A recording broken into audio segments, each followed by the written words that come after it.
The Port of Corpus Christi announced record numbers for shipping in the first half of the year. Our Brian Burns shows us how that could set the stage for a stronger voice in Washington.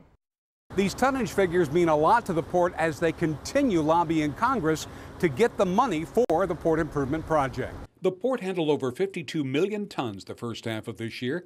That's an improvement of just under a million tons during the same time last year.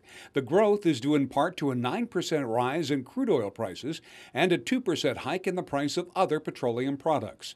Kent Britton, the financial controller for the port, says the record-breaking numbers mean a lot for the future of the Port of Corpus Christi, as well as a stronger reputation in Washington, where Congress has promised more funding for the port's improvement project. It'll get us additional visibility.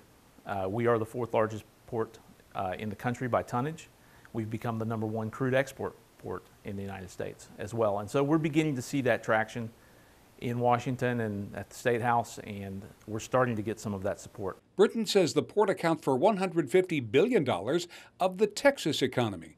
Locally, port projects announced last year, including the Exxon Plastics plant in Portland, will account for almost 700 new jobs. Britton expects even more industry to locate here and more good economic news for the area when the Permian Basin pipelines reach this area late next year. These tonnage figures mean the port is in good health, and officials here hope that attracts even more businesses to locate in the coastal bend. From the Port of Corpus Christi, Brian Burns, 3 News.